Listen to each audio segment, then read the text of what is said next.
Hey guys, I'm Dov, and today I'm back with more Total War Warhammer 2 online action. As you can see from Wurzag the Great Green Prophet, we're going to be taking the green skins today. We're facing up against the Empire in the forests of Norden, so let's go to the army compositions. A mobile force of 4 Goblin Spider Rider Archers and the Mage Marauders acting as a vanguard. We've got a couple of Meat Shield Gobos up front with the 2 Regiment of Renowned Night Goblins, Warlords Boys, and the Ache Peak Loonies, backed up by 4 Orc Biggins. We've also got 2 Nasty Skulkers out of the front flanks, 3 Orc Error Boys, which you guys know I've been big fans of lately. They have great AP values, good against high armor units, and any units, to be honest. They don't have great accuracy. They make up for that in hitting power. We've also got Broken Tusk Mob and 4 Goblin Spider Riders, backing up Wurzag himself, who's got his standard spell loadout, Fist of Gork, here we go, and Foot of Gork with FG to get and the Bonewood Staff. For the forces of the Empire, you can see Balthazar Gelt already unleashing a final transmutation here, and a unit of Empire Knights going to be charging these 4 Goblin Spider Rider Archers. This definitely will take out these Spider Rider Archers. I don't believe that was an overcast final transmutation, but even still, not the best use of ammunition. You can see there is a great cannon back there. We've got a couple units of handgunners, a couple units of Outriders, another unit of Empire Knights there, Witch Hunter. We've also got some Knights of the Blazing Sun, 2 units of Halberds, and 2 Great Swords. Looks like there's some more Empire Knights hidden in the woods over here, so a pretty wide Empire army. The issue is, on this map in particular, the Empire cannon, if we go ahead and slow things down just a little bit, you can see the range is all the way out here. However, the Empire cannon, because of the terrain here, if I get down close and kind of look behind the cannon, you can see it can't really see past this ridge line. So what I'm going to do is use this ridge to my advantage and push my forces up and around this way so that we have that line of sight blocking from the terrain so that the cannon can't shoot at my mainline more expensive forces here, including my Lord. I'm just going to let the cannon be content to shoot away at these cheaper skirmish cav. Granted, they're not wildly cheap. Both of these are relatively expensive as far as skirmish cav go. There definitely are some cheaper options, but it's alright. It's definitely better than shooting at the 1300 point Broken Tusk Mob, or of course Wurzag himself. But yeah, Greenskin's just going to be pushing up through the forest. We'll soak up some cinematic action as the Empire gun line opens up shots. The Empire's going to face an issue here. They don't have enough infantry. They do have plenty of heavy cavalry.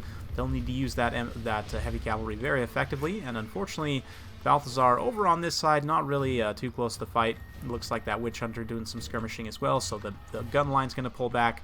It did get some good volleys in here, but it is just on Goblins, so I mean, Goblins do have a 55% missile block chance, and they also, you know, relatively cheap units, so not the best use of ammunition. Halberd's going to get bogged down by by the Gobos here, and then the Regiments of Renown running in behind them. The Halberds, you know, they're a pretty poor unit overall. They have relatively poor combat stats, and I mean, they do have armor-piercing anti-large. In the right situation, they can do okay, but overall, I'm pretty underwhelmed for the cost. We've got Knights of the Blazing Sun clashing with the 4 Boy Biggins here, the Regiment of Renowned Broken Tusk Mob, with some Spider Riders backing him up. It will definitely be an atrocious trade, but we should be able to beat down those Knights of the Blazing Sun. You can see they're starting to take some damage here. Another final transmutation, it looks like, going down. And a brutal Foot of Gork just going to blast out a bunch of units in this pocket here. There are quite a few Empire Knights stacked up here that just got smashed by that Foot of Gork. Wurzag, 67 kills, a lot of those coming from that Foot of Gork itself. And yeah, at this point the Empire kind of getting rolled up a bit. These Empire Knights on the charge, they'll do a lot of damage to the Biggins here, but then once the Biggins start to get attacks back, the Empire Knights will suffer. They just don't have the combat stats to really stand in that pocket. Now we've fixed Balthazar Gelt in place with the FG to get, and going to be turning him into an absolute pincushion here, with all the Orc Air Boys just opening up shots, unleashing the ultimate Dakka here. And yeah, Balthazar's not going to be too happy about this situation. He just straight up goes down. So wow, look at his leg all at an awkward angle like that. If that's not a summary of Balthazar Gelt, I don't know what is. But anyway, at this point, the forces of the Empire are suffering pretty bad leadership issues, as is expected. We're going to turn the Dakka line's attention over to these handgunners and the Witch Hunter himself. Meanwhile, Orc Infantry and Goblins combining to clean up the forces of the Empire. Classic humans versus Orcs. and goblins.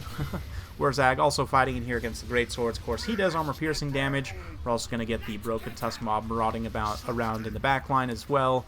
And you can see Knights of the Blazing Sun coming back. They are going to get a nice little charge here. They'll do quite a bit of shock damage. They have a nice charge bonus, but the forces of the Empire are just not able to hold their leadership at this point as we're getting ever closer to army losses.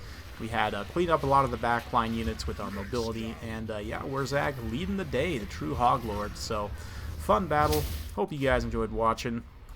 We are going to go ahead and look at one more after this, another Greenskin replay, but yeah, I've been having a lot of fun recently with the Greenskins. They're definitely a faction that takes some micro. It's pretty tough to keep your Lord alive oftentimes. Lord sniping is very, very tough for the Greenskins because they don't have any regenerating kind of tank-style Lords. All their Lords are more offensively focused.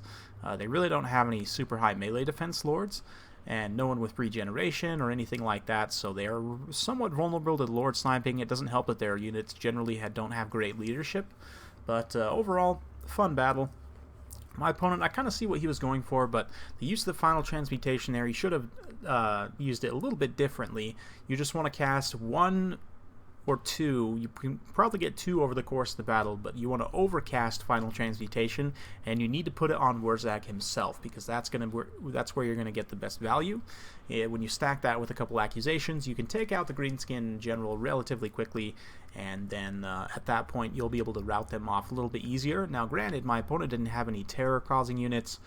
You know, an Amber Wizard on a Griffin just without any spells would be a nice cheap terror causing unit, or the Royal Altar of Griffites, of course. If you wanted to go with Balthazar, those are two options to provide some terror. And the Greenskins generally are weak to terror, so after you snipe out their Lord using the magic, then you can come in with that terror-causing unit and try and get a rout going.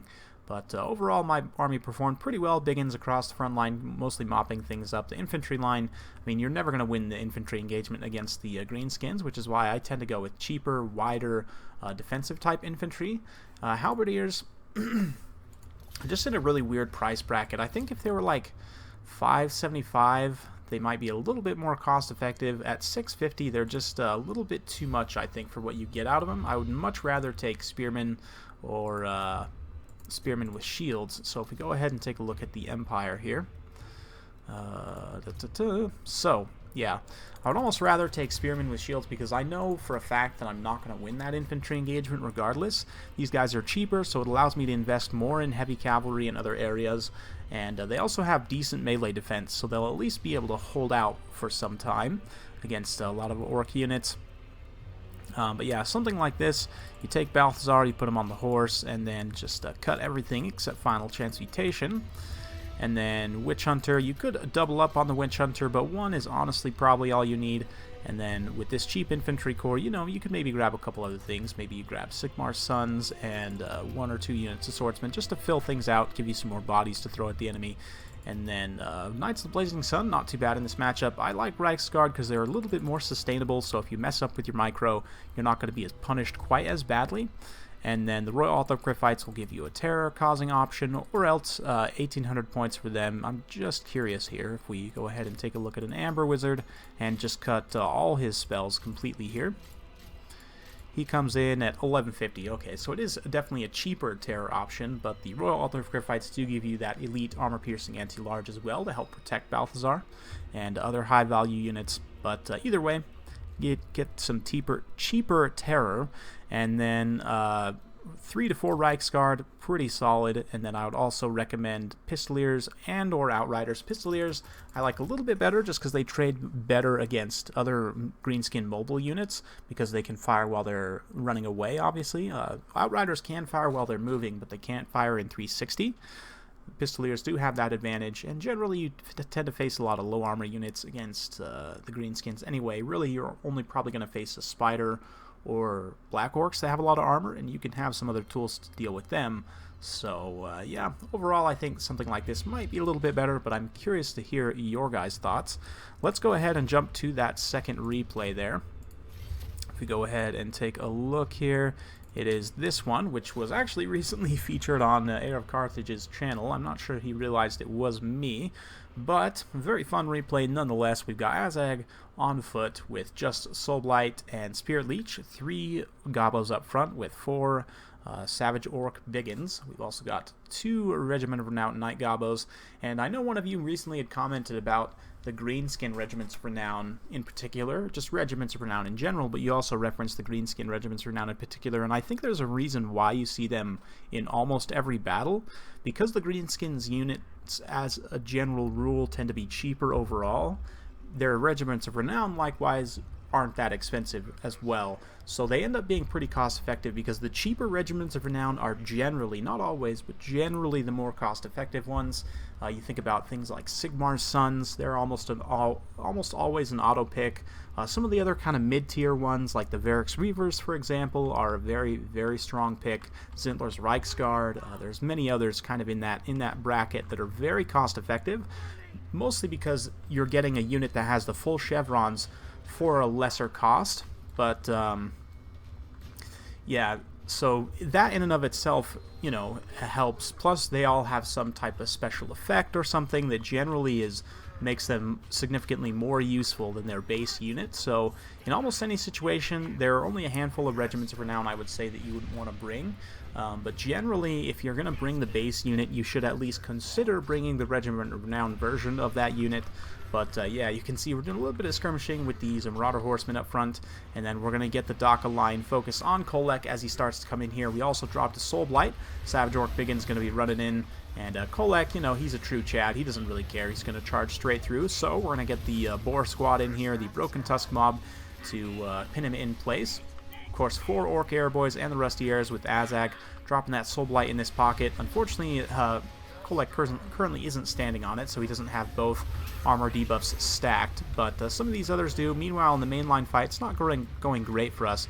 We have been able to kind of pin in this Shadow Sorcerer here. He's going to want to get away from those Savage Orc Biggins, but the main power from this army is the Dakka here. You can just see this insane volume of fire, all this bow fire coming in, and it is going to see Kolek off. He's taken an insane amount of damage despite the inaccuracy of Orc Error Boys.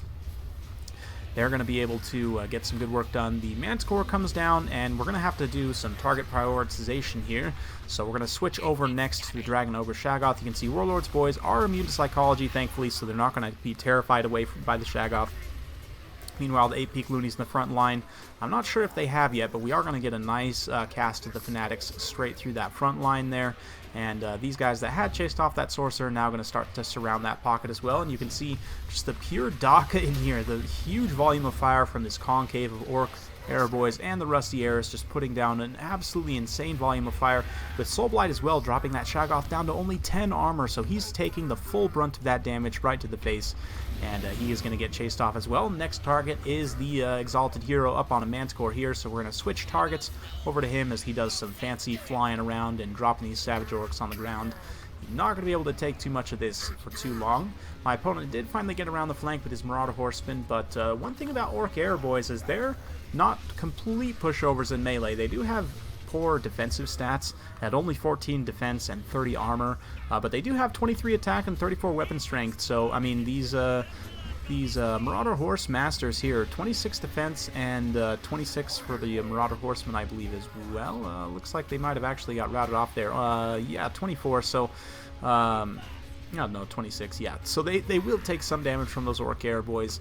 And you can see the Orc Air Boys not taking a crazy amount of damage in return, and that's the nice thing about Orc Air Boys, is even if they get compromised in the back line, they're decent melee combatants. They're not amazing. Against something like Forsaken here, the Forsaken will definitely cut them up. The Orc Air Boys will get a couple of hits in, but in general the Forsaken are shredder units, so they will definitely shred through these guys. But Kolek's going to try and come back in here and get in on these archers, but we have enough archers that we're able to form up a concave here and just continue to fire in from any angle. There's the Fanatics coming through the front line there, siding up some of those Chaos Warriors.